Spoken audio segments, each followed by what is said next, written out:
तो इस टाइम आवाम का जो मसला है वो है बिजली का।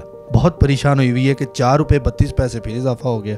इस बारे में आप क्या कहेंगे? क्या समझते हैं कि ये मामला कब नीचे आएंगे? ये तो बड़ा अजाब बन गया बिजली के बिलों में। पाकिस्तान एक अच्छे दौर में दाखिल हो रहा है, मगर उस दौर में दाखिल होने से पहले तो ये जो मामलात है ना महंगाई वाले, इनकी हमें आदत डालनी पड़ेगी। तो सर मुझे ये बताएं कि खान साहब अगर अब उनकी अगर हुकूमत आती है तो क्या वो पहले से वो बब्बर शेर बन के आएंगे सामने? बहुत सारी चीज़ें हैं, बहुत सारी कैलकुलेशंस हैं जो हम बताना चाहते हैं, मगर ये है कि हमारे जो चाहने वाले हैं उनको बुरा ना लगे। इमरान खान साहब जो है वो वजारत उज़्मा का जो औरा है ना उससे बाहर निकल चुके हैं। ठीक है, मतलब इमरान खान जो है वो बियॉन्ड उसके जो है वो चले गए हैं। सर मैंने स्टार्ट में बताया था रंग, रोशनी और खुशबू से आप इलाज करते हैं, ये सब क्या है? अस्सलाम वालेकुम, मैं हूं फलक शेख और आप देख रहे हैं डेली धरती। नाजरीन, मेरे साथ एक बार फिर मौजूद हैं डॉक्टर मोहम्मद अली, जो कि एस्ट्रोपामिस्ट हैं। रंग, कलर और खुशबू से ये इलाज करते हैं। आज का जो मेरा टॉपिक है वो बहुत डिफरेंट है, क्योंकि बिजली के बिलों में इजाफा हो गया है 4 रुपये 32 पैसे। उसके अलावा गैस में भी इजाफा है, उसके अलावा पेट्रोलियम में भी इजाफा देखने में आ रहा है, और भी चीज़ों में बड़े मामलात हैं। और इनके साथ हम जो बात आज करेंगे वो सारे हिसाब किताब की बात करेंगे। तो आपको मिलवाते हैं डॉक्टर मोहम्मद अली से। अस्सलाम वालेकुम सर। जी वालेकुम सलाम। कैसे हैं आप? अल्हम्दुलिल्लाह, आप ठीक हैं? ठीक ठाक। सर सबसे पहले जो इस टाइम आवाम का जो मसला है वो है बिजली का। बिजली बड़ी है मेरे अंग अंग में, वो गाना तो आपने सुना ही होगा। तो इस वजह से अवाम जो है इस टाइम बहुत परेशान हुई है कि 4 रुपये 32 पैसे फिर इजाफा हो गया। इस बारे में आप क्या कहेंगे? क्या समझते हैं कि ये मामला कब नीचे आएंगे? ये तो बड़ा अजाब बन गया बिजली के बिलों में। मैंने अपनी पहली जो वीडियोस हैं उनके अंदर ये बताया आपको कि पाकिस्तान एक अच्छे दौर में दाखिल हो रहा है, मगर उस दौर में दाखिल होने से पहले मुश्किलात से तो गुजरना है। तो ये जो मामलात है ना महंगाई वाले, इनकी हमें आदत डालनी पड़ेगी। ये आखिर कब तक? एक वक्त तो बताएं ना कि जहाँ पे आके हम स्टेबल हो जाएंगे या उसके बाद नीचे की तरफ आएंगे। 2023 जो है 2023 उसका मिड जून जुलाई, उसके बाद जाके चीज़ें स्टेबिलिटी की तरफ आती हैं। उससे पहले ऐसे ही है। सियासत को ले लें, आप अपने एक्सपेंसेस को ले लें, पेट्रोलियम को ले लें, बिजली को ले लें, गैस को ले लें, ओवरऑल जो है ना वो ऐसे ही है अभी। सर अच्छा भला डॉलर नीचे आ रहा था, कहाँ पे 250 पे था, कहाँ पे 210 तक आया, फिर ऊपर 20 पे चला गया, फिर 26 पे चला गया। तो ये भी इसमें रहेगा ऊपर नीचे? देखिए, डॉलर जो है वो है करेंसी, और एस्ट्रोलॉजी के हिसाब से जब हम बात करते हैं तो करेंसी का ताल्लुक प्लैनेट मार्स के साथ होता है, जिसको उर्दू में हम मरीख कहते हैं। मरीख करेंसी को डील करता है। तो मरीख इस वक्त पाकिस्तान का जो जायचा है, बर्थ चार्ट जो है पाकिस्तान का, अगर हम उसको देखते हैं ना तो उसका जो मार्स है वो रेट्रोग्रेड में गया है। यानी रेट्रोग्रेड का मतलब है कि वो बैक गियर में चला गया। ठीक, अगर डॉलर कम हुआ था कुछ अरसे के लिए, थोड़े दिनों के लिए, तो वो जो है मार्स के रेट्रोग्रेड होते साथ ही वो वापस फिर उसी पोजीशन में आ गया, यानी कि बड़ी पोजीशन में। अब ये बढ़ेगा थोड़ा सा और भी ऊपर जाएगा, क्योंकि मार्स जो मैंने आपको बताया करेंसी का है प्लैनेट।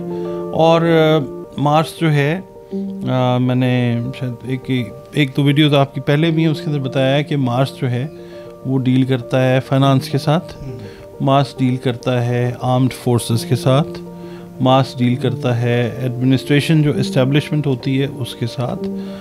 तो ये चीज़ें जो हैं ये अभी रिवर्स में जाके सेटल होंगी, कहीं सेटल होके उसके बाद फिर ये आगे की तरफ बढ़ेगा। जब आगे की तरफ बढ़ेगा तो उस आगे बढ़ने वाले टाइम में चीज़ें जो है वो बेहतर होंगी। और उस टाइम में जब ये आगे बढ़ेगा, अभी 5-6 महीने तो कहीं नहीं गए हैं। मैंने आपको बताया है कि जून जुलाई में जाके अगले साल ये मार्स इस पोजीशन में आएगा कि वो करेंसी को स्टेबल करेगा। सर ये जो आप मार्स का बता रहे हैं, इसका ताल्लुक हुकूमत के साथ भी होता है? नहीं, मार्स का ताल्लुक जो है ओवरऑल, हम पाकिस्तान के जायचे की बात कर रहे हैं ना, तो उस जैसे हुकूमत बदलती है तो साथ ही उसके जो चीज़ें हैं वो ठीक होने लग जाती हैं। क्या उससे ताल्लुक है कि हुकूमत में रहते हुए इस टाइम जैसे अभी चल रहे हैं मामलात, चीज़ें महंगी हो रही हैं, कल को हुकूमत चेंज होती है, आप ये कहना तो नहीं चाह रहे कि हुकूमत बदलेगी तो ये चीज़ें भी ठीक हो जाएंगी? नहीं, ऐसा नहीं है। हम पाकिस्तान का जो पहला खाना है, बर्थ चार्ट जब देखते हैं ना पाकिस्तान का, तो उसमें जो नेटल है, नेटल का मतलब होता है कि पहला खाना। अच्छा, ज़िंदगी इंसान की है, मुल्कों की है, या किसी हम ऑब्जेक्ट आर्टिकल की बात करते हैं तो हम उसका नेटल चार्ट देखते हैं। ज़िंदगी 2 फेजेस में चलती है हमेशा। या वो नेटल के हिसाब से देखी जाती है, पैदाइशी जायचे के हिसाब से, या ट्रांजिट जो होता है, यानी वक्ती जायचा जो होता है उसको देख के चल रहे। तो ज़िंदगी ज़्यादा जो चलती है, बल्कि आप समझ लीजिए कि नेटल तो वो है जो लेके आप बाय बर्थ पैदा हो गए, आगे जो ट्रांजिट है उसमें ज़िंदगी चल रही होती है।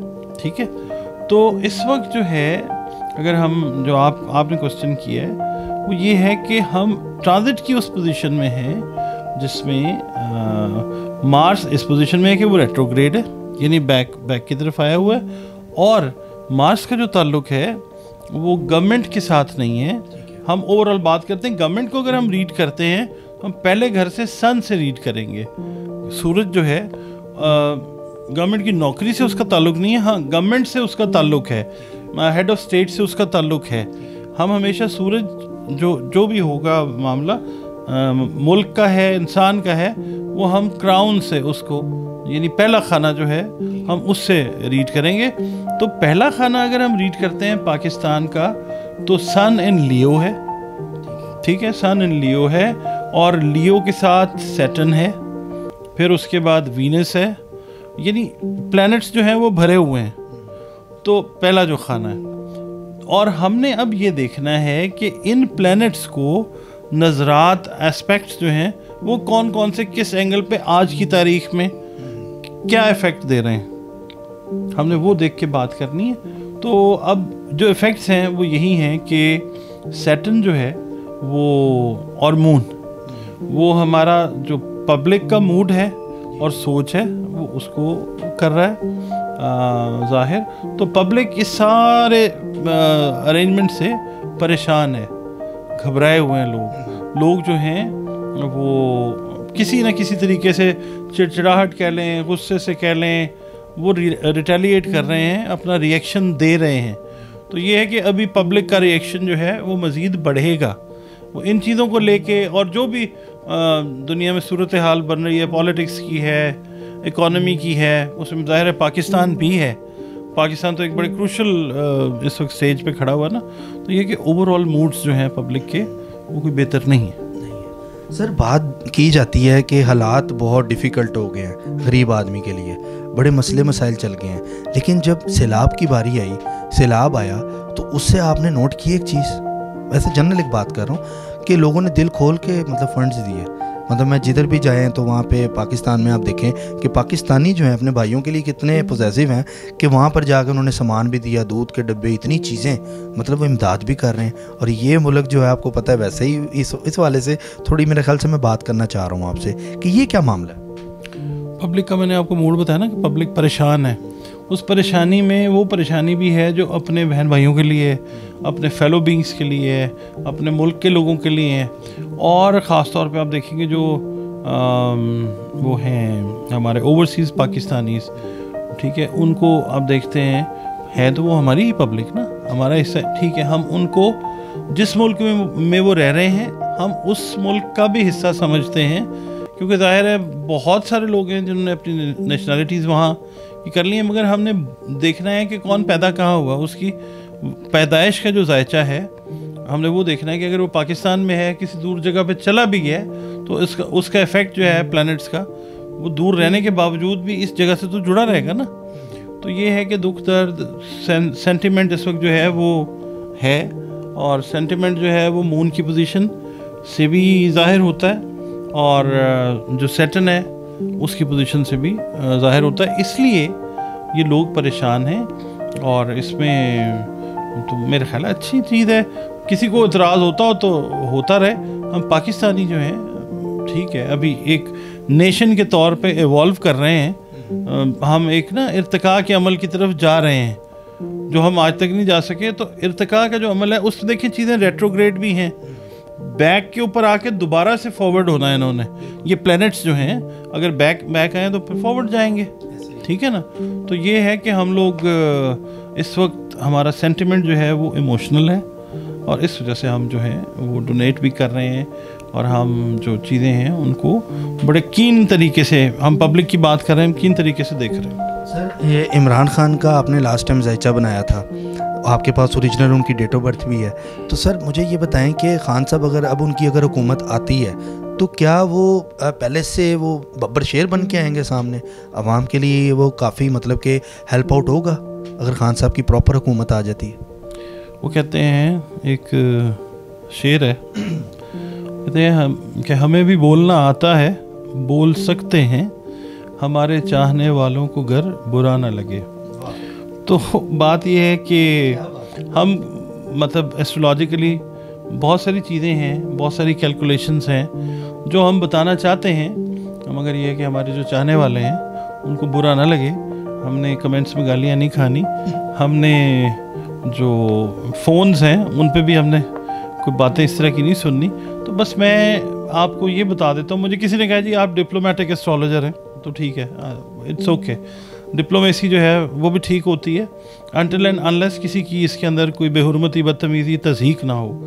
तो ये है कि इमरान खान साहब के पॉइंट ऑफ व्यू से मैं आपको ये बता देता हूँ कि इमरान खान साहब जो हैं वो वज़ारत उज़्मा का जो औरा है ना उससे बाहर निकल चुके हैं। ठीक है, मतलब इमरान खान जो है वो बियॉन्ड उसके जो है वो चले गए हैं। वो कुदरत ने, हालात ने, वक्त ने उनको इस तरह का बना दिया। क्योंकि आप देखिए ना कि जिस वक्त 9 अप्रैल को जो भी हुआ, जब वो अपने घर गए हैं, तो ही वॉज नॉट एक्सपेक्टिंग कि इतना फेम अल्लाह ताला उनको दे देगा, मगर अल्लाह रब्बुल इज़्ज़त ने जो चीज़ रखी होती है वो होनी होती है। तो इमरान खान साहब जो हैं इस वक्त आप उनको ना ग्लोबल लेवल के ऊपर अगर क्वेश्चन करते हैं तो ठीक है, वो वज़ीर आज़म बनते हैं या वो वज़ीर आज़म नहीं बनते, that is not the question. हमें ये देखना है कि दुनिया में वो कहाँ पे खड़े हुए हैं, ठीक है, और उनकी क्या पोजीशन है। क्योंकि इस वक्त वो, अगर मैं बात करता हूँ ना, वो फिर तारीफ़ नहीं, क्योंकि देखिए हम किसी पार्टी के साथ नहीं हैं, हम उसके साथ हैं जो पाकिस्तान के साथ है। तो ये है कि स्टेचर उनका बड़ा है, और ये है कि वो बहुत बेहतर तरीके से जो है वो प्रोग्रेस करने वाले हैं, क्योंकि उनके प्लैनेट्स जो हैं वो बहुत बहुत अच्छे प्लैनेट्स जो हैं वो अपने जो जगहों पे हैं वो बहुत अच्छे लगे हुए हैं। सर, मैंने स्टार्ट में बताया था रंग, रोशनी और खुशबू से आप इलाज करते हैं, ये सब क्या है? ये सब क्या है? ये इलाज है, इसको कहा जाता है अल्टरनेटिव थेरेपी। ठीक, एक तो होती है ना मेन स्ट्रीम मेडिकल लाइन जो होती है, तो ये कहलाती है अल्टरनेटिव थेरेपीज़। जिस तरह से हम एक दवा लेते हैं, वो दवाई होती है, मेडिसिन होती है, एक होती है मेडिकामेंट, या उसको हम कहते हैं सप्लीमेंट। ठीक है, वो नेचुरल चीज़ जो है वो होती है। दवाई जो है it is chemically made, chemical से बनाई जाती है, और जो मेडिकामेंट या सप्लीमेंट होता है, सप्लीमेंट जैसे आप आयरन है, आयरन की आप सप्लीमेंट लेते हैं, या आयरन की आप कोई कैप्सूल या टेबलेट खा लेते हैं, वो मेडिसिन या मेडिकामेंट है। सेब अगर खा लेते हैं तो वो नेचुरल है। ठीक है, तो ये रंग, रोशनी और खुशबू जो है ये अल्टरनेटिव थेरेपी है। अगर मिसाल के तौर पे आपके सर में दर्द है तो हम ये देखते हैं कि कौन सा कलर आपने पहना है जिसकी वजह से आपके सर में दर्द है, क्योंकि बॉडी पेन्स को इंक्रीज़ करने में बहुत सारे कलर्स जो हैं उनका कंट्रीब्यूशन होता है। बॉडी पेन्स को कम करने में बहुत सारे कलर्स का कंट्रीब्यूशन होता है। इसी तरह साइकोलॉजिकल इश्यूज, नफ्सियाती मामलात, उनको तेज़ करने में भी बहुत सारी चीज़ें, रंग, रोशनी और खुशबू जो है वो शामिल होती है। और उसको नॉर्मलाइज़ करने के लिए भी रंग, रोशनी, खुशबू जो है, तो उसमें ये होता है कि हम ये करते हैं कि जो चीज़ देखते हैं, हम ऑरा भी रीड करते हैं बॉडी का। कई दफ़ा ये होता है कि हम आपका नाम ले लिया, आपकी डेट ऑफ बर्थ ले ली, और उसके बाद मदर्स नेम भी ले लिया, क्योंकि कई दफ़ा ये होता है कि लोगों का जो है डेट ऑफ बर्थ वो बिल्कुल सही नहीं होता, मगर मदर्स नेम जो होता है वो सही होता है, वो लिया। उसके नंबर्स का जो ऑरा है, क्योंकि हर नंबर का एक कलर है, ठीक है जी, और उस नंबर के जो कलर्स हैं हमने वो रीड करने हैं। फिर हमने ये देखना है कि कौन से कलर आपके नाम के साथ या आपकी पर्सनैलिटी के साथ मैच कर रहे हैं आपके नंबर्स के हिसाब से। सर ये तो फिर वो बात हो गई, जब बच्चा पैदा हुआ तभी उसका नाम सोचने में भी ये चीज़ें यूज़ होंगी कि इसका नाम क्या रखा जाए। आप देखें ना, बहुत सारे लोग जो हैं वो अपना कंसर्न शो करते हैं। हमें भी दिन में कई बार कॉल्स आती हैं कि जी ये बच्चा या बच्ची इस तारीख को इस दिन पैदा हुआ है, इसका नाम सजेस्ट करें, क्योंकि जो नाम है उसका भी असर होता है। कुछ लोग देखें कहते हैं कि जी नहीं, नाम का असर नहीं होता। भाई नाम का असर तो होता है, और वो अगर आपके नंबर्स आपकी तारीख पैदाइश से मैच कर जाते हैं तो फिर आप जो हैं आपका नाम ही बनता है ना, ये चीज़ है। ठीक है सर, बहुत अच्छा लगा आपसे बात करके। नाजरीन भी बड़े खुश हुए होंगे आपकी प्रेडिक्शन देख के। नाज़रीन मेरे साथ मौजूद थे डॉक्टर मोहम्मद अली, इन्होंने अपनी प्रेडिक्शन के ज़रिए बाकी मामलात आगे जो पाकिस्तान के हैं वो बताए हैं। आपको ये वीडियो कैसी लगी कमेंट सेक्शन में अपनी राय का इजहार ज़रूर कीजिएगा, हमें बताइएगा, और टॉपिक भी सुजेस्ट करें कमेंट सेक्शन में ताकि हम डॉक्टर मोहम्मद अली साहब से वो यहाँ पर कर सकें। अपने मेज़बान फलक शेख को दें इजाज़त, मिलते हैं अगली वीडियो में, तब तक के लिए अल्लाह हाफ़िज़।